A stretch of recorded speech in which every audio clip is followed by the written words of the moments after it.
Good morning students.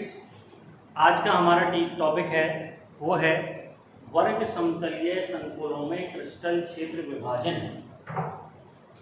Crystal field splitting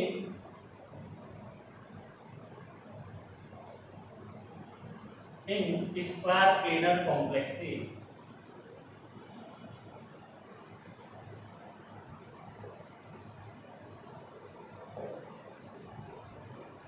वर्ग समतलीय संकुलों में crystal क्षेत्र विभाजन। अब वर्ग समतलीय संकुलों में क्रिस्टल क्षेत्र विभाजन को समझने से पहले जो प्रीवियस लेक्चर मैंने आपको दिए थे, जिसमें आपको बताया था अष्टफलकीय संकुलों में क्रिस्टल क्षेत्र विभाजन और चतुष्फलकीय संकुलों में क्रिस्टल क्षेत्र विभाजन। ध्यान देना, अष्टफलकीय संकुलों में जो लिगेंड आते हैं धातु आयन की ओर, वो 6 आते हैं X, Y and Z axis से, यानी अक्षों पर से लिगेंड आते हैं। जेड वाई और जेड एक्सिस से लिगेंड आते हैं और धातु आयन के जो डी कक्षक होते हैं वो अक्षों पर होते हैं, कुछ अक्षों के मध्य में होते हैं। जबकि चतुष्फलकीय संकुलों में जो लिगेंड आ रहे हैं, जो धातु आयन के जो डी कक्षक है वो कहाँ है? अक्षों के मध्य में, और लिगेंड चतुष्फलकीय रूप से व्यवस्थित है। अल्टरनेटिव कॉर्नर से आपका लिगेंड आता था। अब वहां पर चतुष्फलकीय में 4 लिगेंड आते हैं। वर्ग समतलीय संकुलों में भी लिगेंड कितने हैं? 4, यानी धातु की जो उपस्थिति कितनी है? 4। और अष्टफलकीय संकुलों में कितने हैं? 6। तो अष्टफलकीय संकुलों में तो लिगेंड कहाँ से आते थे? एक्स, वाई और जेड एक्सिस से। X minus X, Y minus Y और जेड माइनस जेड एक्सिस से 6 लिगेंड आते थे। अब अष्टफलकीय संकुलों में यदि हम ये मान लें, अष्टफलकीय संकुलों में अगर हम ये माने कि एक अष्टफलक की संरचना है, ये धातु, ये एक अष्टफलक है। अब यदि हमें वर्ग समतलीय बनाना है तो ये जो जेड एक्सिस, इसको जो हम मान रहे हैं, इस जेड एक्सिस पर से यदि लिगेंडों को हटा दिया जाए, यदि इस जेड एक्सिस से लिगेंडों को थोड़ा दूर कर दिया जाए, क्या कर दिया जाए? दूर कर दिया जाए। ध्यान देना, मैंने बिल्कुल हटाने के लिए नहीं बोला, मैं ये कह रहा हूं कि अष्टफलकीय स्थिति में जो एक्स वाई जेड एक्सिस से जो लिगेंड आ रहे हैं, उसमें से जो जेड एक्सिस से लिगेंड आते हैं, जेड और माइनस जेड से, उनको अगर थोड़ा सा दूर कर दिया जाए तो उनके और धातु आयन के मध्य जो प्रतिकर्षण है वो कम हो जाता है, और ऐसी स्थिति जो बनती है वो टेट्रागोनल की स्थिति बन जाती है। किसकी बन जाती है? टेट्रागोनल की। तो आपने क्या देखा था? अष्टफलकीय संकुलों में जो धातु आयन के जो डी कक्षक थे वो यहाँ थे।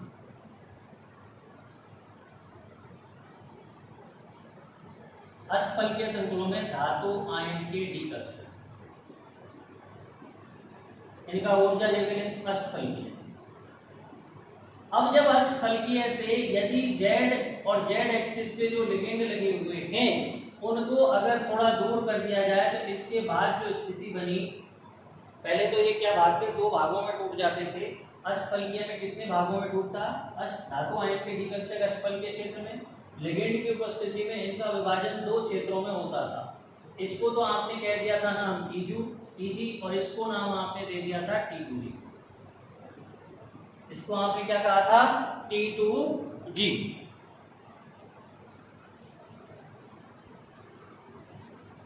अब क्या होता है? Tg और T2G में यहाँ जो आपका जो ऑर्बिटल है धातु आयन के, वो कौन कौन से? dxy, dyz and dxz। यहाँ पर जो ऑर्बिटल है वो dx² dy² और dz², ये किसकी उपस्थिति में है? लिगेंड की उपस्थिति में धातु आयन के डी कक्षकों का विभाजन। ए स्थिति तो कब है? धातु आयन के डी कक्षक समभ्रंश।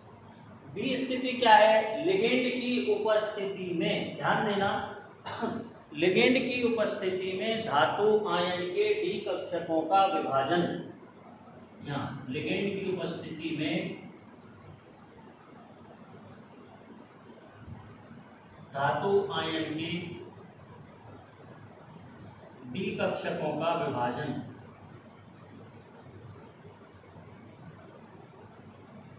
जो भी आपने T2G नाम दिया था, रेजी नाम दिया था, इनके मध्य की जो टोटल एनर्जी थी, जिसको हम ऐसे लिखते हैं, अगर ये टोटल एनर्जी का लेवल यहाँ बनाएं,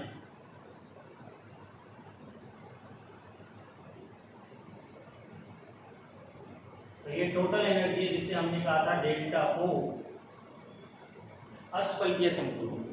अब क्या होगा, जैसे ही जेड एक्सिस से लिगेंडों को दूर किया जाएगा तो ये जो T2G कक्षक है वो दो पार्टों में डिवाइड हो जाता है।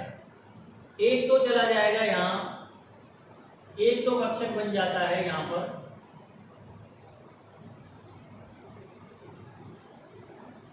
दो कक्षक तो यहां बन जाएंगे जिनमें कौन है, जेड एक्सिस इन्वॉल्व है, डी बाई जेड और डी एक्स।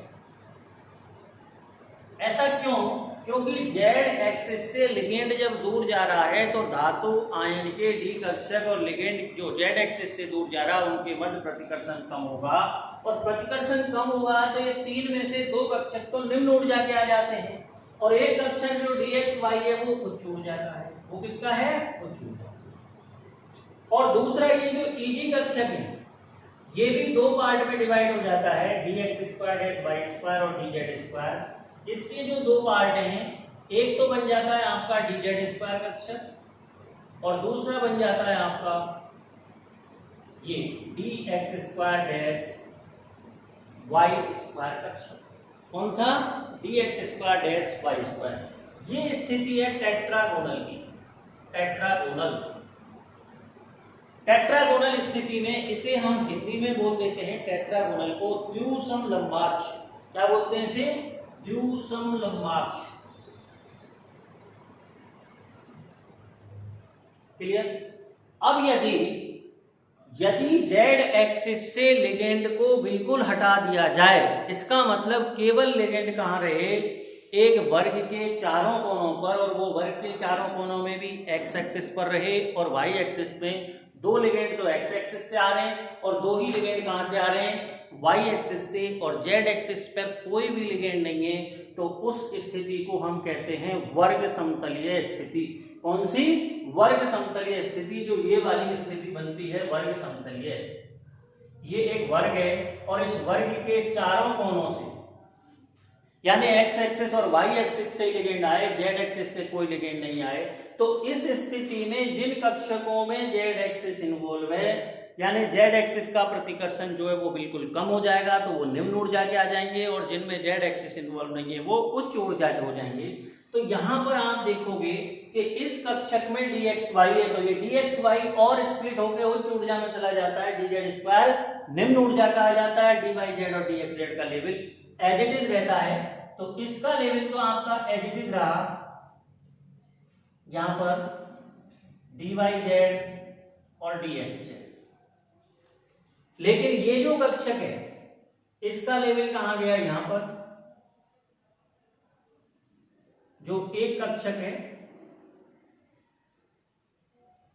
जिसको कौन सा है, डी जेड स्क्वायर कक्षक, और ये डी एक्स वाई कक्षक यहां से चल के कहां पहुंच गया, इस लेवल पे,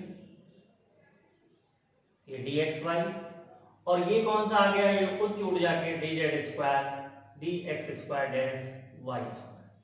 ये कक्षक कौन सा हो गया, D X square dash Y square आ गया। यानी वर्ग समतलीय स्थिति में आपने क्या देखा, वर्ग समतलीय में केवल चार ही लिगेंड आ रहे हैं, तो जिनमें जेड एक्सिस नहीं है, जेड, जिन कक्षकों में जेड का इन्वॉल्वमेंट नहीं है, जेड है, जिन कक्षकों में क्या है, जेड, जैसे D Z square D Y Z D X Z, तो डी वाई जेड और डी एक्स जेड तो ऑलरेडी लोएस्ट एनर्जी के, निम्नतम ऊर्जा के कक्षक। उसके बाद उससे उच्च ऊर्जा के डी जेड स्क्वायर जो पहले यहां था द्विसम लंबाक्ष में, उसकी ऊर्जा घट गई प्रतिकर्षण कम होने के कारण, डी एक्स वाई में प्रतिकर्षण बढ़ने के कारण इसकी ऊर्जा बढ़ गई, और D X square dash Y square already उच्चतम ऊर्जा का है। तो इसका मतलब यहां पर एनर्जी के लिए तीन लेवल बन गए, एक ये, एक लेवल आपका ये हो गया, और एक लेवल आपका ये हो गया, और इन तीनों लेवलों को मिला के आपने कह दिया डेल्टा एस पी। क्या कह दिया आपने, डेल्टा एस पी। जो आप डेल्टा ओ से लिखते थे वर्ग समतलीय संकुलों को आप किससे लिख रहे हो, डेल्टा एस पी से। तो डेल्टा एस पी में कौन कौन है, ये डेल्टा 3 है, इसकी वैल्यू डेल्टा 2 है, और इसकी वैल्यू डेल्टा 1 है, और इन कक्षकों के अनोदर नाम और दे दिए जाते हैं, वो है नाम Eg A1G, Eg कक्षक इसको कह दिया जाता है, A1G कह दिया जाता है इसको, B1G और ये B2G कक्षक कह दिया जाता है।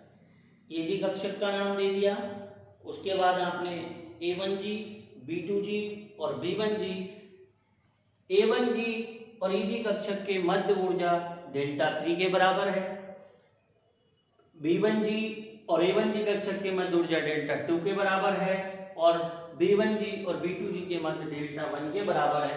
और अगर आपको टर्मिनोलॉजी याद नहीं रहती तो ज्यादातर एमएससी पूछते हैं, आपके यही पूछेंगे तो ये टोटल जो वैल्यू है वो डेल्टा एसपी के इक्वल है। डेल्टा किसके है? एसपी के इक्वल, ध्यान देना। तो अगर आपसे इसमें पूछा जाता है क्रिस्टल क्षेत्र विभाजन वर्ग समतलीय संकुलों में, तो ये आपका ए स्थिति थी, धातु आयन के 5 समभ्रंश कक्षक, धातु आयन के 5 समभ्रंश कक्षक, इसको आप ये लिख दीजिए, ए स्थिति को धातु आयन के 5 समभ्रंश कक्षक। यहां पर लिगेंड की उपस्थिति में धातु आयन के डी कक्षकों का विभाजन अष्टफलकीय स्थिति में, कौन सी स्थिति में? अष्टफलकीय स्थिति में। और यहां पर लिगेंड की उपस्थिति में धातु आयन के डी कक्षकों का विभाजन द्विसमलंबाक्ष स्थिति में, और यहां पर लिगेंड की उपस्थिति में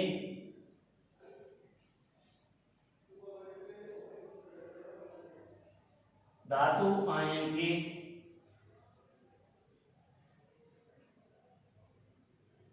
डी कक्षकों का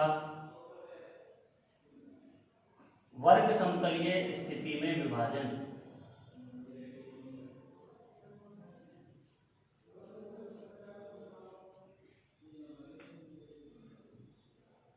इस प्रकार से आपसे क्वेश्चन पूछेंगे 5 नंबर में, तो आपको वर्ग समतलीय संकुलों में क्रिस्टल क्षेत्र विभाजन ऐसे समझना है। और इससे क्वेश्चन जो इंपॉर्टेंट आता है वो ये क्वेश्चन आता है आधे नंबर में कि वर्ग समतलीय संकुलों में डी कक्षकों को ऊर्जा के घटते हुए क्रम में व्यवस्थित कीजिए या ऊर्जा के बढ़ते हुए क्रम में व्यवस्थित कीजिए। तो वर्ग समतलीय संकुलों में जो डी कक्षकों की ऊर्जा का क्रम है, जो निम्नतम ऊर्जा के डी कक्षक है वो कौन से? DYZ और DXZ। कौन है? DYZ और DXZ, इनकी ऊर्जा तो क्या है? बराबर। उससे उच्च ऊर्जा के कौन हुए? DZ² कक्षक। उससे उच्च ऊर्जा के कौन हुए? DXY कक्षक। और उसके बाद ऊर्जा का DX² Y² कक्षक। आधे नंबर में ये क्वेश्चन पूछा जाता है, रिमेंबर रखिए, वर्ग समतलीय संकुलों में धातु आयन के डी कक्षकों को ऊर्जा के या बढ़ते क्रम में व्यवस्थित कीजिए, ये क्वेश्चन। दूसरा क्वेश्चन ये पूछ लिया जाता है डेल्टा O और डेल्टा SP के मध्य क्या रिलेशन है? तो आप इसको भी ध्यान देना, डेल्टा SP बराबर होता है 1.30 डेल्टा O और डेल्टा T बराबर होता है 4/9 डेल्टा O। तो सबसे ज्यादा ऊर्जा जो होती है वो किसकी होती है? वर्ग समतलीय संकुलों की। उसके बाद वर्ग समतलीय के बाद होगी डेल्टा O अष्टफलकीय संकुलों की, उसके बाद डेल्टा T। तो आपसे कई बार क्रिस्टल क्षेत्रीय विभाजन ऊर्जा का वैल्यू पूछ लिया जाए तो ध्यान देना, सबसे ज्यादा किसकी कहोगे? वर्ग समतलीय संकुलों की, फिर अष्टफलकीय संकुलों की, फिर आप किसकी कहोगे? चतुष्फलकीय। अब कोई विद्यार्थी ये कहे कि सर ये ऐसा ऑर्डर ऐसा क्यों है, तो आपने तीनों में ही क्रिस्टल क्षेत्र विभाजन समझा। ध्यान दीजिए, अष्टफलकीय संकुलों में दो लिगेंड तो कहां से आते थे? दो लिगेंड और धातु आयन के जो कक्षक है वो आपस में अक्षों पर होते थे। लिगेंड हमेशा अक्षों से आ रहा है, धातु आयन के कक्षक भी अक्षों पर है। कितने? 2। जबकि वर्ग समतलीय संकुलों में चारों ही लिगेंड जो है, और चारों ही लिगेंड जो x और y से आ रहे हैं, धातु आयन के जो कक्षक भी उस एक्सिस पे आ रहे हैं, तो वहां पर प्रतिकर्षण का मान ज्यादा होने के कारण इनकी ऊर्जा का विभाजन बढ़ जाता है, और इसलिए क्रिस्टल क्षेत्र विभाजन ऊर्जा का मान बढ़ जाता है। तो ये चीज आप यहां से समझोगे। क्लियर ये पॉइंट? और दूसरी बात, वर्ग समतलीय संकुलों में जिनमें कि 3D ट्रांजिशन सीरीज के एलिमेंट इन्वॉल्व है। यदि प्रबल लिगेंड है तो वर्ग समतलीय संकुल बनेगा, दुर्बल लिगेंड है तो वो चतुष्फलकीय भी बना सकता है। जबकि 4D और 5D ट्रांजिशन सीरीज के एलिमेंट यदि उनकी 4 वर्ग समतलीय संकुल बन रहा है तो हमेशा ही वो वर्ग समतलीय संकुल प्रबल क्षेत्र की तरह व्यवहार करता है, यानी लो स्पिन का संकुल बनेगा। 4D और 5D सीरीज के जो ट्रांजिशन एलिमेंट में उनमें हमेशा ही क्या बनेगा, लो स्पिन कॉम्प्लेक्स बनते हैं। दूसरी बात ये किस में बनता है, इसके एग्जाम्पल जैसे आप लोगे, एग्जाम्पल के फॉर्म में आप NiCN का होल 4 2 जिनमें धातु आयन की यहाँ ऑक्सीडेशन स्टेट क्या है, निकेल 2+ है और निकेल 2+ का इलेक्ट्रॉनिक विन्यास है 3D8 4s0, यानी ऐसे धातु आयन जिनमें की डी कक्षकों का कॉन्फ़िगरेशन D8 होता है वो वर्ग समतलीय संकुल बनाते हैं। Thank you.